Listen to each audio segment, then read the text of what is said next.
문제달인 신의 손입니다. 2024년 2회 제1과목 직업 상담학 해설 강의 시작하겠습니다. 1번 펄스의 형태주의 상담 이론에서 제시한 기본 가정으로 옳은 것. 2번에 인간의 행동은 행동이 일어난 상황과 관련해서 의미있게 이해될 수 있다. 이 내용이 맞는 것이고요. 해설편을 보시면 형태주의 상담에서 제시하고 있는 인간에 대한 가정이 쭉 있어요.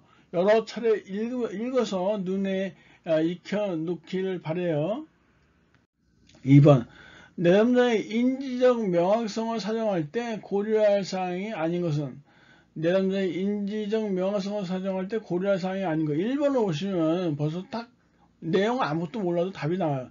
직장을 처음 구하는 사람과 직업 전환, 한 직장을 다니다가 다른 직장으로 옮기려고 하는 사람의 직업 상담에 대한 접근은 동일하게 해야 된다? 전혀 이건 상식적으로도 안 맞죠? 다르게 접근해야 되는 것이에요. 답은 쉽게 나오는데 중요한 거는 꿰뚫어 보기를 참고해 보세요. 인지적 명확성이 부족한 내담자의 유형 있어요. 이렇게.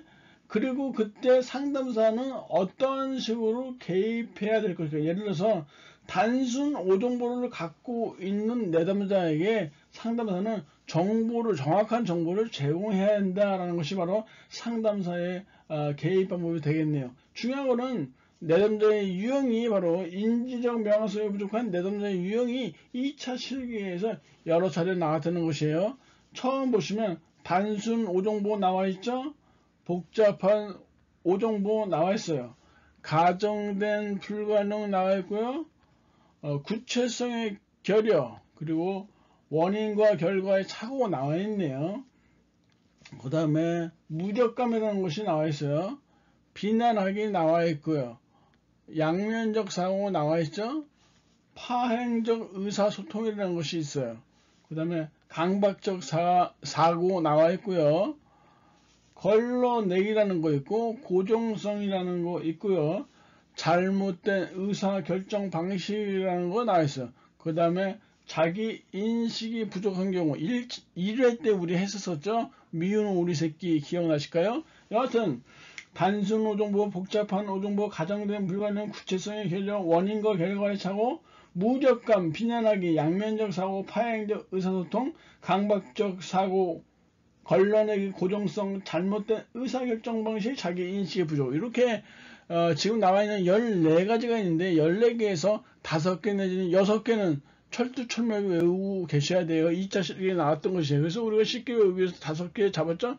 단복 가구원, 단순하고 복잡한 가구원들, 무비 양박관, 영화 볼 땐 양박관, 영화 끝나면 문 걸고 잘자 해서 걸고 잘자 이렇게 돼 있거든요. 이렇게 외워두시면은 잘 까먹지 않을 거예요. 그러면은 2차 실기 볼 때 5점 내지 6점 그냥 맞추면 되겠네요.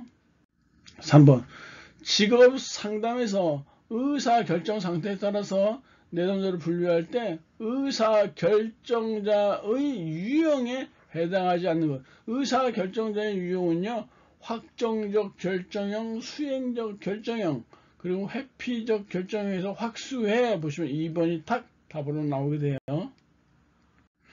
4번 다음 상황에 가장 적합한 상담기법. 상담사가요, 다른 회사들이 많이 사용해 본 결과 효과가 입증됐다라고 하니까 내담자가 참 흥미있네요. 근데 그 회사에서는 효과가 있을지 몰라도 우리 회사에서는 안 될 거예요 라고 저항을 하고 있어요. 그래서 저항감, 재인식 및 다루기, 바로 이 적합한 상담 기법은 저항감, 재인식 및 다루기가 해당되겠네요. 그래서 여기서도 꿰뚫어보기 중요하죠.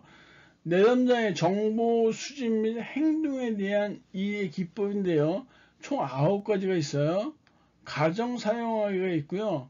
의미 있는 질문 및 지시 사용하기가 있고, 전이된 오류 정정하기가 있어요. 그 다음에 분류 및 재구성하기가 있어요. 저항감, 재인식하기 및 다루기가 있고, 근거 없는 믿음 확인하기, 왜곡된 사고 확인하기, 반성의 장 마련하기, 그리고 변명에 초점 맞추기. 역시 9가지가 있어서 우리가 4, 5자 암기법으로 가의 전분, 적분의 변변 이렇게 배웠어요. 가의 전분, 적분의 변변 역시 2차 실기에 여러 차례 나왔던 것이고 꼭 외워두셔야 돼요. 그럼 2차 실기 공부하실 때 훨씬 편할 수 있겠네요. 일단 답은 1차에서 답은 4번이 되겠네요. 5번. 윌리엄슨의 특성 요인 직업 상담의 단계. 우리 이일 때도 했었죠? 분석, 종합, 진단, 예측, 상담, 추수지도 또는 사후지도 했었어요. 그래서 분종진 예상추 1번에 답이 딱 나오고 있네요. 그 다음에 6번이요. 하렌이 제시한 진로 의사결정 유형이 있는데 그 중에서 의사결정에 대한 개인적 책임을 부정하고 자신의 책임을 부정하고 외부로 책임을 돌리는 경향이 높은 유형, 가장 부정적인 유형이죠. 일단 하렌이 제시한 진로 의사결정 유형은요, 합리적 유형, 직관적 유형, 의존적 유형에서 합직의 이렇게 보시면 되겠는데 그 중에서 해당되는 것은 바로 4번 의존적 유형이 가장 부정적인 유형이니까 4번이 답이 되겠네요. 그래서 역시 2차 시험에도 한번 나왔었고요. 공무원 시험에도 한번 나온 적이 있었으니까 잘 봐두시기 바래요.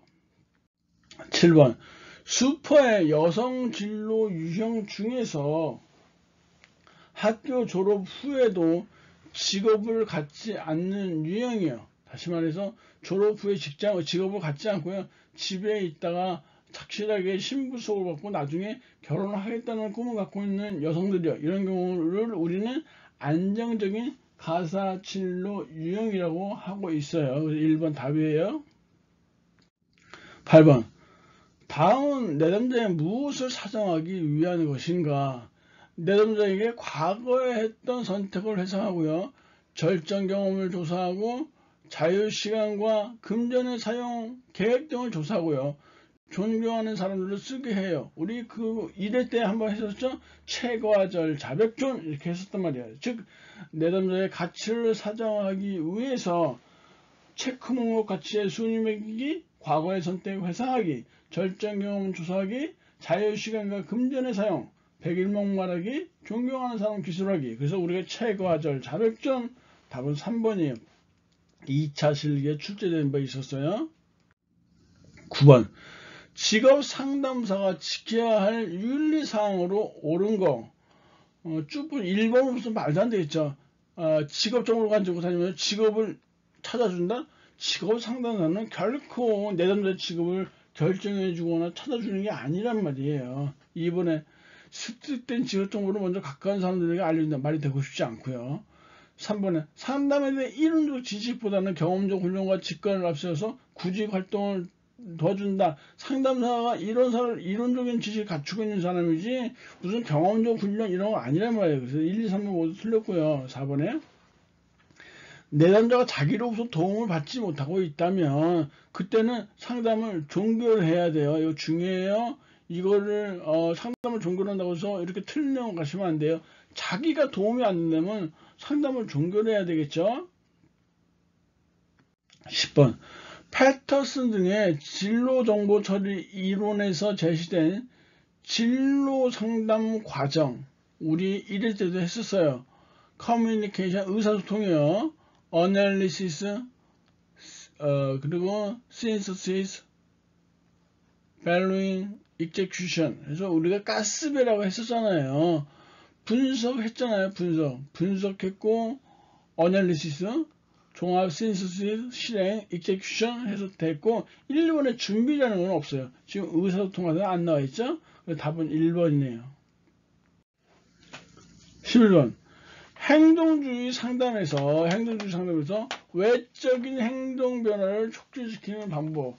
행동주의 상담에서 외적인 행동 방법을 촉진시키는 기법이 있고 내적인 행동 변화를 촉진시키는 기법이 있는데 지금 해설편을 참고해 보시면 내적 행동 변화를 촉진시키는 것은 체계적 둔감법, 근육이완 훈련 이렇게 쭉 있어요. 그래서 우리가 체근인이 사정서 이렇게 했고 그 다음에 외적 변화 행동을 촉진하는 건 상표제도 모델링해서 상호주의, 행자현바 이런 식으로 받았는데 1차에만 나오고 2차는 안 나와요. 그러니까 그런 식으로 받으시면 되겠고요. 일단 외적인 행동변화를 촉진하는 것은 상표제도, 토큰제도라는 것이에요. 4번이 답이에요. 이거보다는 꿰뚫어보기에 있는 것처럼 불안감소기법, 체금반 혐주자, 학습촉진기법, 강변, 사행상 중요하다고 했었어요. 요걸 잘 봐두셔야 돼요. 불안감소기법은 체계적 통과법, 금지조건 형성, 반조건 형성, 혐오치료, 주장훈련, 자기표현훈련, 학습촉진기법은 강화, 변별학습, 사회적 모델링과 대리학습, 행동조성, 상표제도 이렇게. 그래서 이런 항목들은 제시된 대로 다 알아두시고요. 그 내용에 대한 뜻까지 알아두시면은 불안감소기법에서 대표적인 거 3개, 그리고 학습촉진기법에서 여러분들 외우기 쉬운 대표적인 거 3개 이렇게 해두시면 좋고요. 2차 실력이 어떻게 나오냐, 이런 제목만 쓰는 거 나왔었고요. 그리고 이런 제목을 쓰고, 즉 체계적 둔가법 쓰고 설명하시오 까지 나오는 경우가 있어요. 그래서 설명하는 거는 각각 3개씩만 대표적인 거 외워두시면 되겠네요. 12번 직업카드 분류, OCS는 내담자의 어떤 특성을 사정하기 위한 도구인가 라고 했는데, 우리 1회 때 우리가 일반 흥미사정기법이라고 해서 우리 이렇게 했었어요. 흥미평가기법과 그 다음에 직업선호도 검사, 그리고 직업카드 분류법, 그 다음에 작업경험 분석 이렇게 4개 있는데 흔히 3개가 쓰기 많이 했다고 했죠. 2차 실기에. 그래서 흥직직 이렇게 외웠었단 말이에요. 여기에서 직업카드 분류, 바로 내담자의 일반 흥미사정기법이라고 했으니까 1번에 흥미사정이 맞는 것이에요. 잘 알아두세요. 일반 흥미사정기법은 흥미평가기법, 직업선호도 검사, 직업카드 분류법, 작업경험 분석, 흔히 3개, 2차 실기에서 3개 쓰는 거 나왔다고 했었죠. 흥직직 알아두시면 되겠네요. 13번 인간중심 진로 상담의 개념에 관한 설명으로 옳지 않은 것은 1번, 2번, 3번은 모두 맞는 내용이니까 차분하게 잘 한번 읽어두시면서 좀 눈에 익숙하게 두시고요. 4번의 내용이 틀렸는데 상담자의 객관적 이해가 아니라 내담자의 객관적 아니에요. 주관적이에요. 즉 내담자의 주관적 이해를 내담자에 대한 자아 명료화의 근거로 한다, 이렇게 알고 계셔야 해요. 14번 왜곡된 사고체계나 신념체계를 가진 내담자에게 실시하면 효과적인 상담 기법. 왜곡된 사고체계나 신념체계가 있으니까 한마디로 말해서 생각이 잘못되어 있다는 거예요. 이런 내담자에게 효과적인 상담 기법은 바로 인지치료 기법이 해당되겠네요. 2번이 답이네요. 15번 직업상담사의 역할이 아니고, 직업상담사는 직업을 결정해 주는 게 아니라고 했잖아요. 그래서 2번 틀렸고요. 16번 다음 상담 과정에서 필요한 상담 기법이 무엇이냐 했는데, 일단 내담자가요, 자기는 의사가 될 거래요. 상담자가 학생은 의사 될 걸 확신하고 있네요 하니까 물론이지요. 이렇게 상담자가 의사가 되지 못한다면 어떻게 되나요 했더니 내담자가 한 번도 그런 생각을 해보지 않았대요. 그리고 의사가 안 된다면 내 인생은 매우 끔찍할 것입니다 했으니까 이 내담자는 강박적 사고에 사로잡힌 사람이 되겠어요. 강박적 사고에 사로잡힌 사람이 되겠으니까 상담자는요, 이런 내담자의 비합리적인 신념체계를 합리적인 논박을 통해서 합리적인 신념체계로 바꿔야 되겠죠. 그래서 2번이 답이 되겠네요. 17번 진로시간 전망 검사 중에서 코틀에 제시한 원형 검사에서 원의 크기가 나타나는 것은 무엇이냐? 원의 크기가 나타나는 것은 3번에 시간 차원에 대한 상대적 친밀감이에요. 원 3개가 각각 나타나는 것은, 즉 원이 각각 나타내는 거 바로 과거, 현재, 미래이고요. 원이 나타내는 거 과거, 현재, 미래고요. 그리고 방향성, 변별성, 통합성이라는 것은 시간 전망 개입의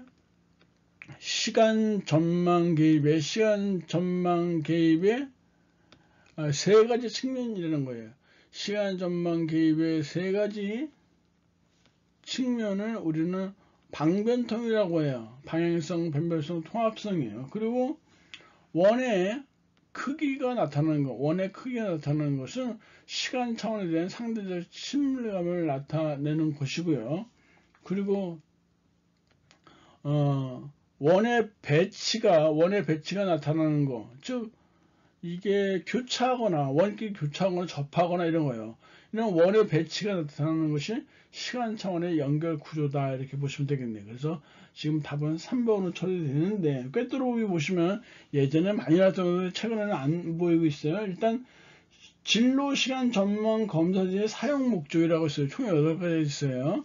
진로 시간 전망 검사지의 사용 목적. 첫 번째, 미래의 방향을 이끌어내기 위해, 그리고 미래에 대한 희망을 심어주기 위해, 미래가 실제인 것처럼 느끼도록 하기 위해, 계획에 대한 긍정적 태도를 심어주기 위해, 목표 설정을 촉구하기 위해, 현재의 행동을 미래의 결과와 연계시키기 위해, 계획 기술을 연습시키기 위해, 진로 인식을 고취시키기 위해. 그래서 우리가 톤을 바꿔서 외웠었죠. 8가지니까 미미, 미개모, 현계진, 미미, 미개모, 현계진, 미래의 방향을 이끌어내기 위해, 미래에 대한 희망을 심어주기 위해, 미래가 실제인 것처럼 느끼도록 하기 위해, 계획에 대한 긍정적 태도를 심어주기 위해, 목표 설정을 촉구하기 위해, 현재의 행동을 미래의 결과와 연계시키기 위해,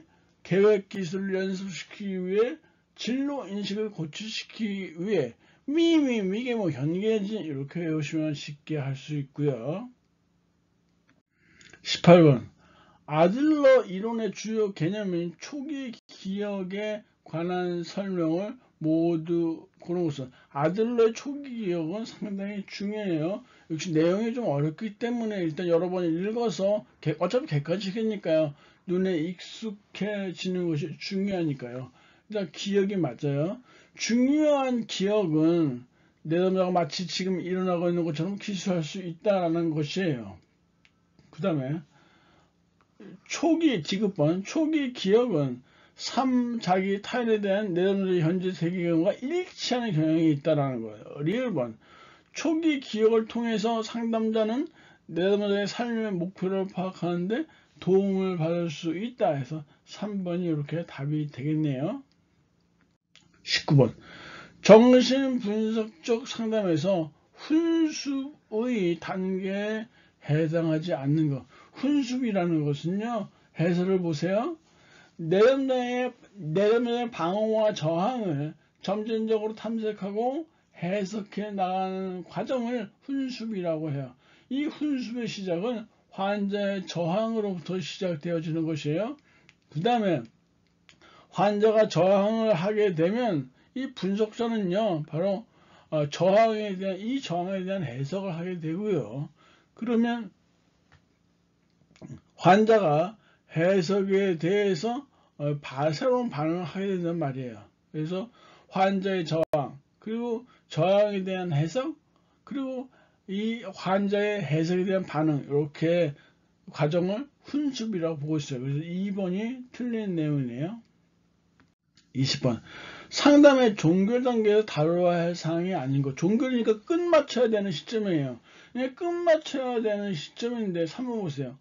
상담사와 내담자가 협력해서 앞으로 나갈 방향. 이제 끝날 건데, 이제 상담 끝내야 되는데, 이제서야 나아갈 상담의 방향을 정하고 상담 목표를 설정한다고 말이 되고 싶지가 않다. 3번이 틀린 내용이네요. 가이드님 고생하셨고요. 다음 시간에 뵙도록 하겠습니다. 감사합니다.